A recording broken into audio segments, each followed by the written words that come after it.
가끔 보면 아기들을 정말 좋아하시는 분들이 계시는데 저도 어린 아가들을 좋아하긴 하지만 기본적으로 막 엄청나게 귀여워하지는 않아요. 친구들이 저보고 이런 모습을 볼 때 좀 냉정하다고 하더라고요. 그런데 어떤 애들이건 귀엽고 예쁜 짓을 하면 시끄럽게 울고 바닥에 눕고 떼쓰는 애들은 예뻐할 수가 없잖아요. 자기 자식이나 되니까 참는 거지. 남의 집에 가서도 그런다면 그 모습을 좋아할 수는 없는 것 같아요. 그런 제가 아이를 키웠다는 것이 새삼 대단하게 느껴지네요. 이게 왜 그러냐면 처음부터 제가 원해서 아이를 키운 게 아니라서 더 그렇게 느껴지나 봐요. 저희 부부도 우리 둘이서 그냥 알콩달콩 살기를 원했었는데 어쩌다 보니 아이와 같이 사는 삶이 되었으니까요. 한때 저희 엄마도 우리 집 남매들 중 큰딸인 저만 애에 대한 욕심이 없다며 이해가 안 간다고 하셨었는데 그러실 만도 한 게 저는 오남매 중 맏딸이에요. 딸 넷의 막내 남동생이 완전 늦둥이로 태어나게 된 거죠. 저랑은 11살 차이가 나고 제 아래로 줄줄이 아기들이 태어나고 엄마가 임신해 있는 모습만 봐왔으니 장녀로서 저 역시 고충이 있었어요. 그래도 제법 어릴 땐 순종적이었던지 그때는 엄마 말대로 다 해드리면서 컸는데 대학생이 되고 나니까 거의 띠동갑 차이가 나는 초등학생 남동생까지 챙기고 살고 싶진 않더라고요. 그래서 엄마의 반대를 무릅쓰고 저는 일찍 독립해서 나와버렸고 이후로는 직장에 취직하고 여행도 다니고 어떻게든 가족들이랑 거리를 두고 살았었어요. 그렇게 잘 살고 있던 차에 저는 제법 늦은 나이에 인연을 만나게 되었는데요. 바로 제가 32살이 되었을 무렵 지금의 남편과 결혼하게 되었어요. 남편은 저보다 한 살이 어렸는데 그때 저는 누누이 강조를 했죠. 곧 죽어도 아이는 낳지 않겠다고 말이에요. 한편으론 좀 미안했던 게 남편은 그 집에서 막내이긴 했지만 나름 어른들이 아이 욕심이 있으신 분이라 제 요구를 다 받아들이기는 힘들었을 거예요. 그런데도 본인이 방패막이가 되어주면서 알겠다고 결혼하자고 하는 거예요. 그렇게 해서 저는 결혼식을 올리게 되었고 밑에 여동생들은 저보다 일찍 결혼을 해서 조카들도 낳고 키우고 있는 와중에 참석을 했어요.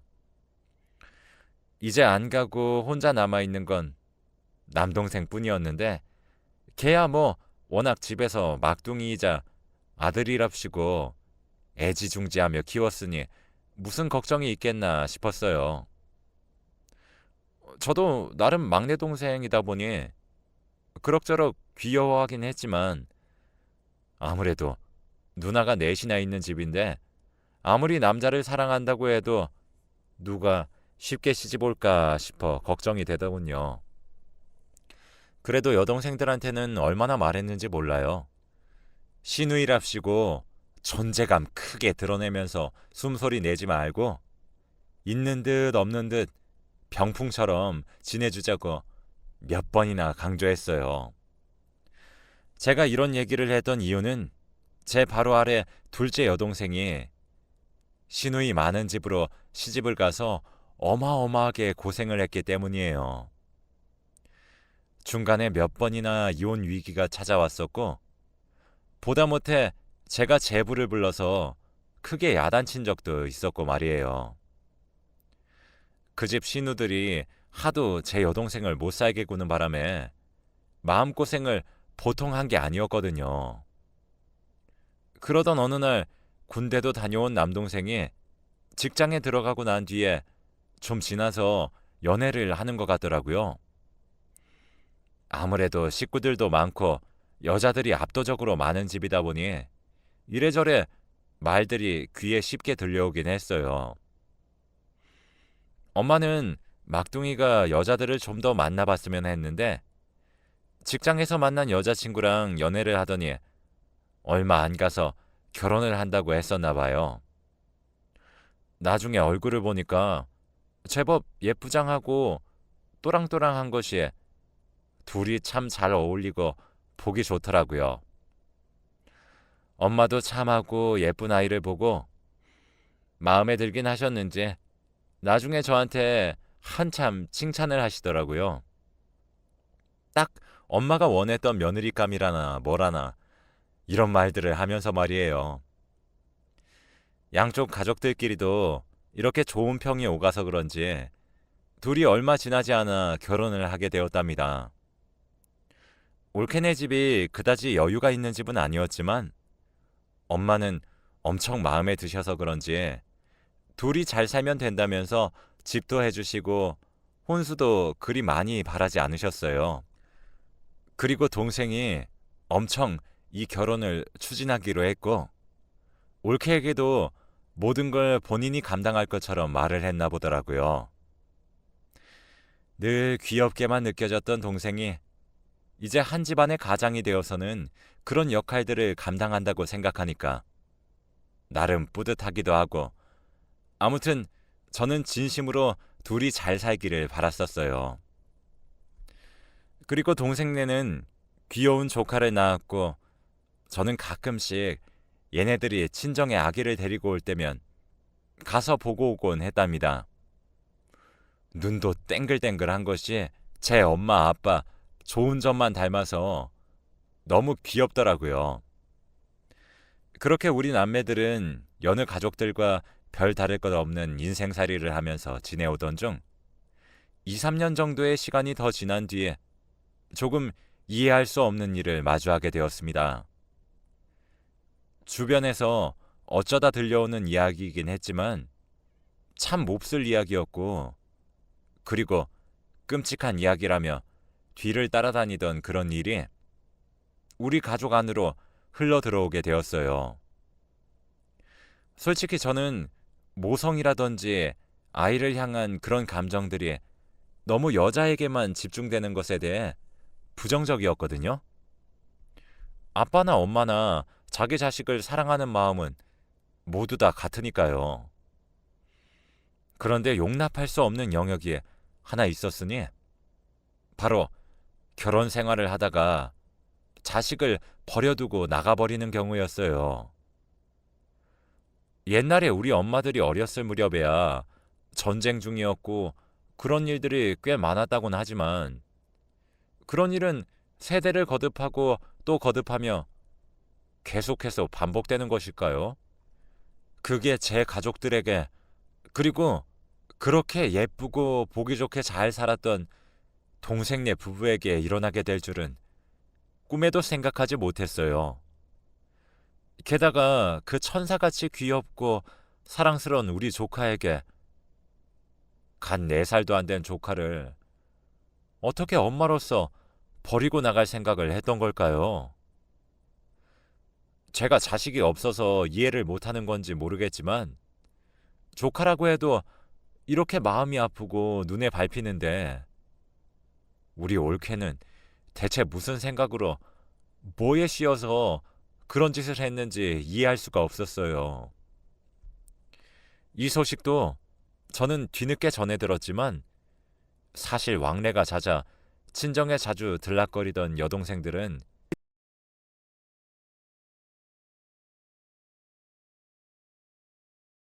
들어 눈치를 채고 있었나 봐요. 올케와 동생이 사이가 썩 좋지 않고 위태위태하다는 것을 말이에요. 둘 다 적당한 나이에 결혼을 해서 잘 살고 있었고 참 보기 좋은 선남선녀였는데 대체 뭐가 그렇게 틀어질 만한 일이 있어서 이런 비통한 결과를 맞게 된 건지 납득할 수 없었어요. 내내 못마땅한 얼굴로 있던 여동생이 결국 입을 열더라고요. 언니, 언니가 우리 보고 시누이 짓 하지 말라고 해서 나도 그냥 지켜보고는 있었는데, 그래, 사실 나만큼 시누이 노릇에 대해서 치를 떨도록 잘하는 사람이 어디 있어. 그런데 말이야, 언니, 올케는 진짜 좀 정상이 아니야. 그 순진한 얼굴로 어떻게 회사 거래처 사장이랑 바람을 피울 생각을 다 하냐? 아, 글쎄, 언니, 그 사장인가 머시기 인간이라는 사람도 가정이 있다잖아. 듣고 너무 기가 막혀서. 아, 이런 얘기하면 언니한테 혼날 거 알지만 옳게 쫓아가서 멱살이라도 잡고 왔어. 제가 그간 일에 집중하느라 집을 못 들여다본 동안 대체 친정에서는 무슨 일이 있었던 건지 듣는 내내 놀랍더군요. 둘째 여동생은 모든 자초지종을 듣고 화가 나서 올케에게 따지러 갔고, 올케는 극구 부인하면서 난리를 치더랍니다. 제가 생각했던 올케 이미지와 너무 달라서 매치가 안 되었지만 한가하게 그런 거나 맞춰보고 있을 때가 아니었어요. 당시 올케가 30대였었고 그 사장이라는 사람은 40대 중반이었어요. 저랑 얼추 나이가 비슷할랑 말랑한 사람이었는데 중학생인 아들도 있더라고요. 게다가 너무 끔찍하게 느껴졌었던 건 사장의 사모는 평소에 우리 올케를 예쁘게 보고 잘해줬던 모양이에요. 부부가 참 반듯하고 예쁘다며 집에 초대하고 잘해줬었는데 뒷구멍으로 몰래 자기 남편과 불륜을 저지른 사실을 알고 엄청난 충격을 받은 겁니다. 얼마나 기가 막혔을까 싶어 말이 안 나오는데 그 사모님은 충격을 이기지 못하고 그만 스스로 세상을 등졌다는 거예요. 어떻게 이런 일을 저지를 수가 있는 건지, 모든 상황의 책임이 본인에게 있다는 걸 올케는 극구 부인하며 조카며 제 동생이며 다 내팽겨치고 짐을 싸서 나가버렸더라고요. 제 여동생이 쫓아갔던 날도 마지막으로 본 날이었고 그때도 마구 따지고 멱살을 잡는 여동생의 등살에 못 이기겠다며 온갖 피해자인 척을 했다는 겁니다. 이런 와중에도 불쌍한 제 동생은 본인이 죄를 지은 게 아님에도 불구하고 회사에서 온갖 소문에 시달리고 정말 죽을 고비를 넘겨가며 겨우 버티고 있다더군요. 이런 소식을 듣고 나니 너무 안쓰러워 동생을 보러 갔는데 조카는 진즉에 저희 친정엄마에게 맡겨놓았고 부부의 생활 흔적이 여실히 남은 그 집에서 혼자 술을 마시면서 넋이 나가 있더군요. 회사는 억지로 버티면서 나가고 있지만 사람들의 따가운 눈총과 그 거래처 사모의 극단적인 선택에 대한 비난을 죄 없는 제 동생이 인질이 되어 치르고 있는 상황을 정말 이해할 수 없었어요. 그날 저는 그냥 못난 큰누나로서 아무것도 딱히 말을 해주지 못하고 그냥 반찬들만 냉장고에 넣어주고 어깨를 토닥여주고 전기장판을 틀어 동생이 누운 자리를 따뜻하게 해주고 나왔어요. 그때 힘없이 뒤돌아 누워서 이제 그만 가보겠다는 제 말에도 답을 제대로 하지 못하던 동생의 안쓰러운 뒷모습. 그 키 크고 길쭉한 애가 가뜩이나 더 말라서 스트레스에 기진맥진해서 누워있던 모습을 저는 잊을 수가 없습니다. 그날 그 가냘픈 목을 슬쩍 만져라도 줄걸. 내 안쓰러운 동생을 그냥 그때 말없이 뒤에서 안아주기라도 할걸. 왜 그 집에 애를 혼자 놔두고 나왔던 걸까요? 아기 때부터 내가 기저귀도 다 갈아가며 엄마에게 시큰둥하게 투정을 부려가며 때론 귀찮아하고 때론 귀여워도 하며 지내왔던 내 막내둥이 동생은 그날 제가 집으로 돌아간 뒤 몇 시간이 지나지 않아 믿을 수 없는 일을 저질렀고 다음날 미친 듯이 집으로 쫓아 올라가는 여타 가족들에 의해 모습이 발견되고 말았습니다.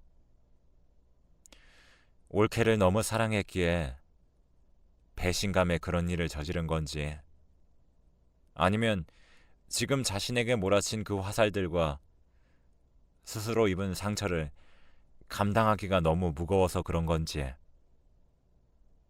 차갑게 굳어버린 동생을 끌어안고 아무리 소리를 질러대고 귀에 고함을 쳐봤자 의미가 없더군요.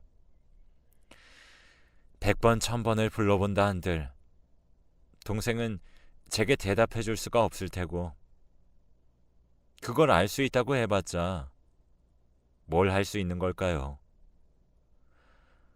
엄마에게 차마 자세히 말을 할 수 없어 저와 동생들은 이 비극적인 상황에서 가슴을 뜯어가며 누가 대표로 말을 할지 어떻게 전해야 할지 그 고민도 했어요. 나중에 사실을 알게 된 엄마가 기절하고 정신을 되찾을 때까지 우리 자매들도 얼마나 울었는지 모릅니다. 넋이 완전히 나가버려 아무것도 못하는 엄마는 동생의 장례 내내 입원해 계셨고 혼자 남겨진 제 조카는 저희 시댁에 보내져서 며칠간 보살핌을 받았어요. 시댁에서도 저희 집에서 일어난 상황을 딱하게 여기셨는지 봐주시겠다며 데려가 주시더군요. 이때 저희 조카는 엄마 아빠를 한창 찾을 나이였던지라 이 무렵 얼마나 불안해하고 거세게 울어댔는지 몰라요. 기저귀도 일찍 떼고 똑똑하다며 엄마가 한창 기특해 하셨는데 자기 엄마가 눈앞에서 사라지고 아빠가 세상을 등지고 모습을 감추니 이런 엉망진창인 일들이 벌어지게 되었고 이전까지 꾸준히 봐오던 환경이 달라져서 그런지 이상해지더군요. 다시 소변을 가리지 못하고 엉망진창으로 실수를 하기도 하고 또래들보다 빠르게 말이 트여서 자라던 모습도 갑자기 뒤처지면서 간단한 단어도 표현을 못하게 되었어요.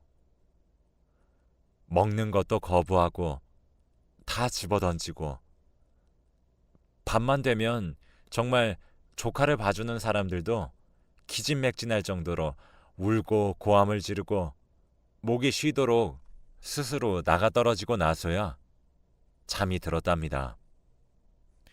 이때 엄마는 막내둥이 아들을 잃고 완전히 건강이 최악으로 떨어진 상태이기 때문에 도저히 우리 조카를 돌봐줄 상황이 아니었어요.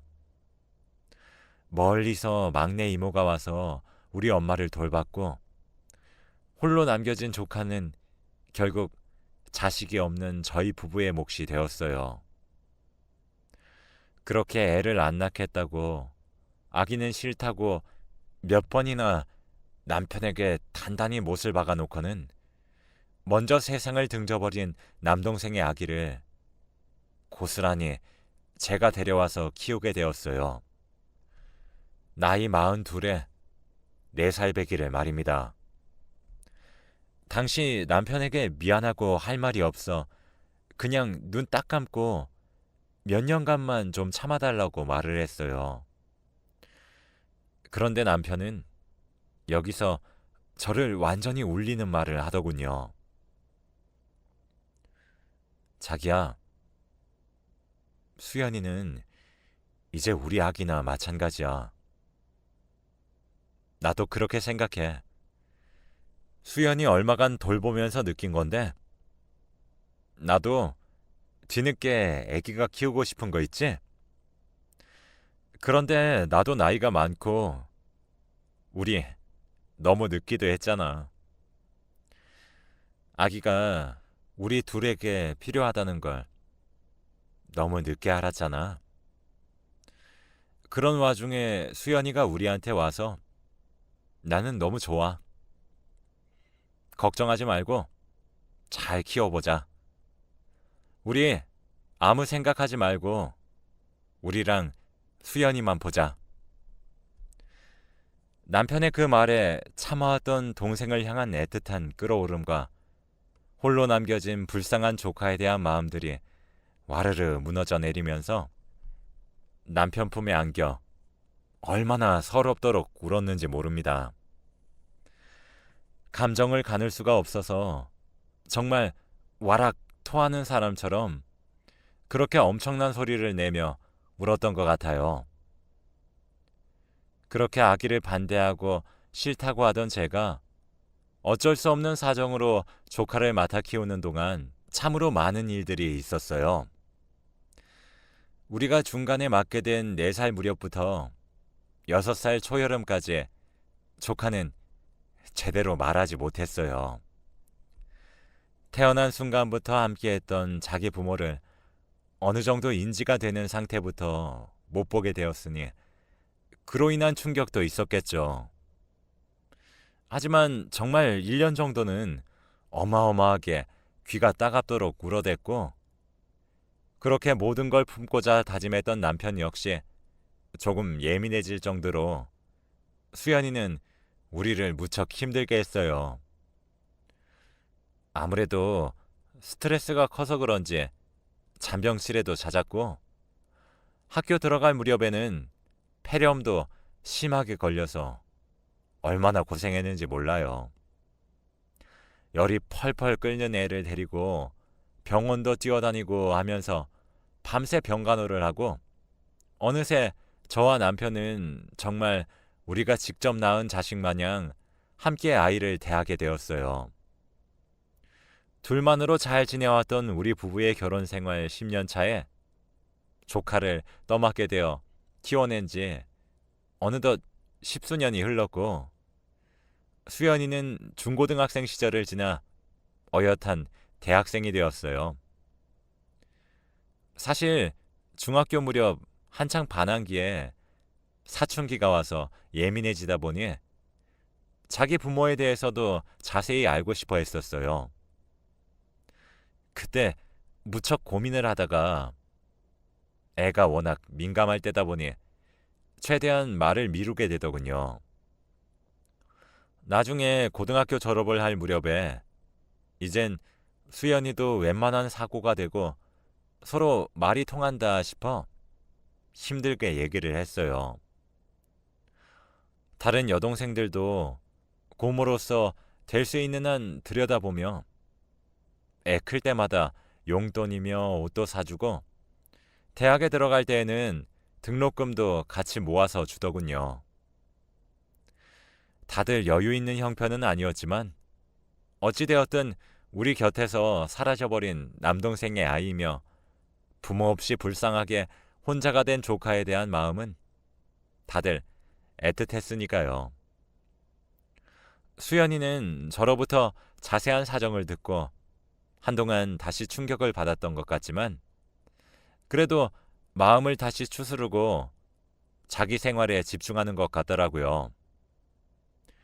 이 부분에 대해 남편과 무척 고민을 했지만 몇 번이나 생각을 해봐도 자기 가족에 대한 상황에 대해서 아이가 궁금해한다면 말해주는 게 맞는 것 같았어요. 그렇게 결론을 내렸지만 어쩐지 마음이 개운하지는 않았는데 수연이는 제가 생각도 못한 곳에서 자기가 결정한 일을 그대로 시행해 버렸더군요. 아이의 말을 듣고 왠지 모를 찝찝함이 있었지만 그런대로 일상생활을 하고 있던 저에게 어느 날 수연이가 저녁을 먹으면서 아무렇지 않게 말을 꺼내는 거예요. 듣고 얼마나 기절할 듯 놀랐는지 몰라요.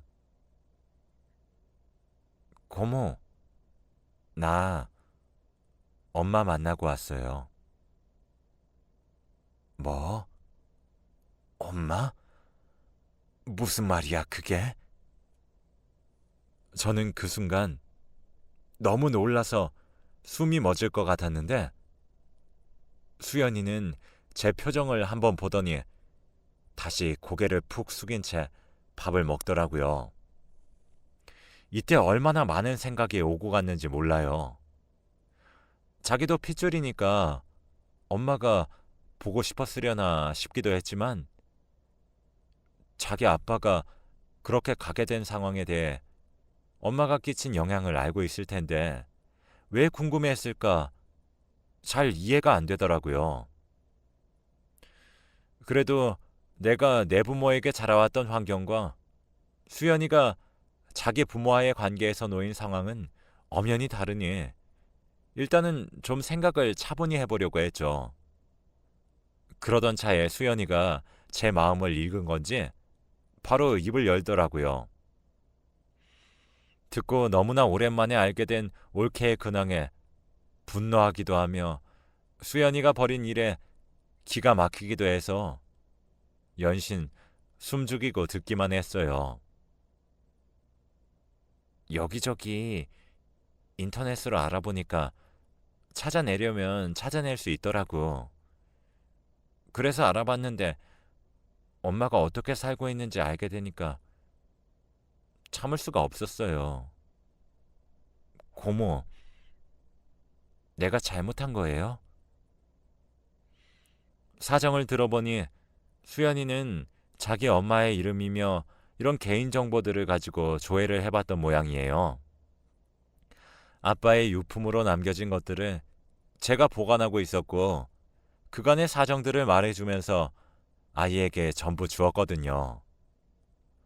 그걸 가지고서 자기 엄마의 흔적을 찾아볼 거란 생각까지는 깊이 해보지 않았는데 직접 찾았고 그리고 찾아가서 만나기까지 했다니 내내 놀랍기만 하더군요. 얘기를 들어보니 처음에는 원망과 미움이 가득했다가 한편으론 어떤 얼굴을 하고 지금 살고 있는지 궁금해서 찾게 되었다는 거예요. 그렇게 해서 다 찾아내고 하다 보니 어찌어찌 근황을 알게 되었는데 올케는 진짜 제정신이 아닌 여자더군요. 그래도 어쨌건 수연이에게는 친엄마니까 이런 말까지 앞에서 하지는 못했지만 불쌍한 내 동생을 생각하니 감정을 누르기 힘들었습니다. 올케는 그렇게 자기 딸을 버리고 나가서 멀리 종적을 감추고 자기네 친정과도 연락이 안 되더니 그 사이 또 새 남자를 만나서 결혼을 했나 봐요. 남편은 세상에 없고 자기 딸도 이전 시댁인 우리 집에 맡겨 놓았겠다. 혼자 몸으로 아주 편하게 새 가정을 꾸렸더군요. 우리에게는 곧 죽어도 본인 딸과 연락이 안 된다며 잡아떼던 올케의 친정은 딸이 바람을 펴서 새로 둥지를 튼 새로운 사돈댁으로부터 이래저래 금전적 지원을 받고 있었더군요. 남의 집 귀한 아들이 세상을 등져버렸음에도 그러든 말든 완전히 새로 호적을 갈아 끼우고는 지들끼리 편하게 살고 있던 겁니다. 올케는 현재 여유가 있는 남편과 살아서 그런지 원래 친정이 무척 어려웠던 걸로 알고 있는데 카페를 하나 운영하고 있었나 봐요. 수연이는 그 카페 SNS 계정까지 알아내서는 몰래 들여다보고 있었나 봅니다. 그리고 거기 나와 있는 전화로 연락을 했고 사장님을 바꿔달라고 해서 자기 엄마랑 통화도 했던 모양이에요. 하지만 올케 반응은 정말 뭐 이런 정신 나간 인간이 다 있는 건지 엉겁결에 본인이 엄마라는 걸 인정하면서도 제발 부탁이니 자기가 연락을 할 때까지는 하지 말아달라고 사정을 했다는 거예요.